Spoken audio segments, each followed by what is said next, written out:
Olá, meninos e meninas! Sejam bem-vindos ao canal Me Conte uma História!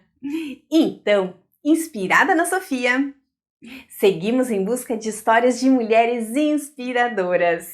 Nossa anti-princesa de hoje é uma anti-escritora, que se chama Clarice Lispector.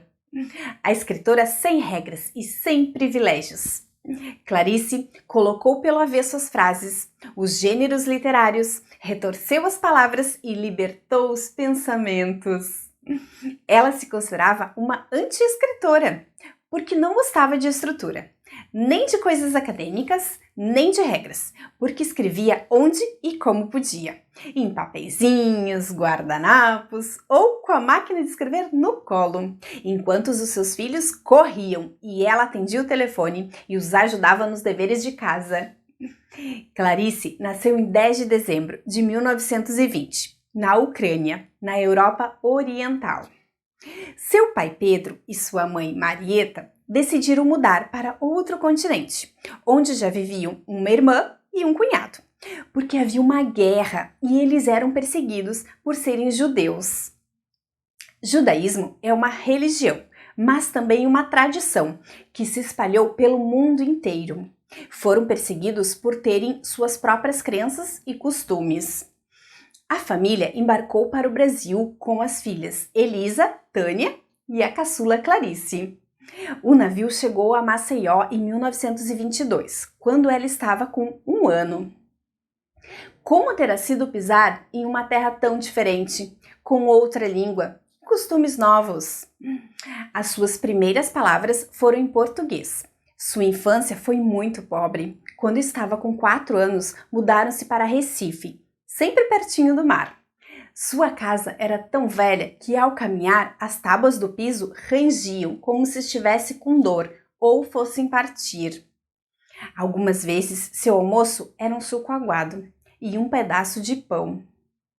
Seu pai e suas irmãs iam ao porto ver os navios que chegavam. O seu pai ficava olhando para a água. Ela acreditava que os seus pensamentos era a mãe, que havia morrido fazia pouquinho tempo.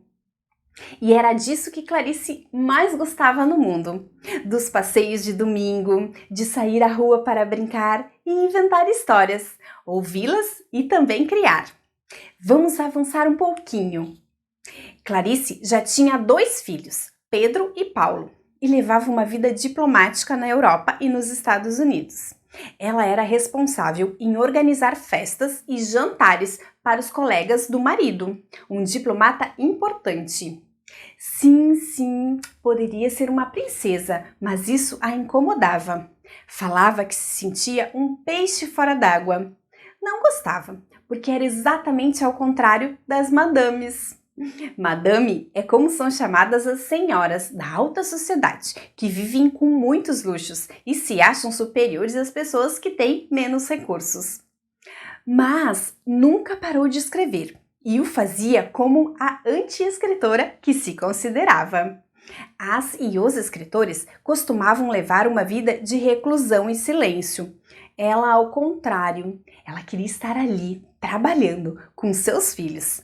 Então, era muito comum vê-la com a máquina de escrever no colo, enquanto as crianças brincavam ao seu redor. O telefone tocava ou precisava ajudar o Pedro, o seu filho mais velho, a terminar o dever de casa. Por isso, escrevia tanto e de forma tão variada. De início, a criticavam porque sua literatura não se encaixava no realismo, que era a moda da época. Mas Clarice era considerada uma estranheza na literatura brasileira, porque sua escrita era mais universal, fora das regras, das estruturas ou dos gêneros literários. Naquele tempo não existia computador, então as escritoras e os escritores usavam a máquina de escrever, que era como ter um teclado conectado com a impressora. Ainda há gente que gosta de escrever assim. Em 1959, Clarice deu um basta nessa vida de diplomática, como da de princesa, e voltou para o seu Brasil querido, para o Leme, no Rio de Janeiro, bem pertinho do mar, onde morou até seus últimos dias. Além de escrever por prazer, teve de começar a trabalhar muito. A vida era muito dura, não podia gastar um centavo a mais. Os meninos iam à escola e precisavam comer. Assim, voltou ao jornalismo com força e, com suas colunas e crônicas em diversos jornais, conquistou o povo. Apareceram vários pretendentes, mas dizia que não tinha nascido para casar. Clarice não gostava de dar entrevista. Alguns repórteres se queixavam, mas dizia: tudo o que tenho a dizer está nos meus livros. Em 1968, havia uma ditadura militar no Brasil e ela participou, junto com outros e outras artistas, de uma manifestação popular contra a repressão. Repressão é quando o governo, neste caso a ditadura, utiliza a força bruta contra os que têm opinião diferente da dele e deixa pessoas feridas, presas ou até mortas. Percebe-se então que Clarice se importava com a realidade social. Trabalhou desde muito jovem em jornalismo, desde muito antes de se casar, e estudou direito, vindo de uma família pobre e ainda por ser mulher. Seu último livro publicado, A Hora da Estrela, Clarice voltou às origens e recuperou muito sua infância. Ali, o narrador conta a história de Macabeia. É uma moça pobre do Nordeste do Brasil, que diz: o que escrevo é mais do que invenção, é minha obrigação contar sobre essa moça entre milhares delas. É dever meu, nem que seja de pouca arte, a revelar-lhe a vida. Porque existe direito ao grito. Então, grito. Clarice tinha uma doença que progrediu rapidamente. Meio que sabia que ia morrer, mas mesmo assim fazia planos e falava em viagens. Ela morreu em 9 de dezembro de 1977, na véspera do seu aniversário. Nesse romance também ela diz: pois na hora da morte a pessoa se torna brilhante, estrela de cinema, e é um instante de glória de cada um.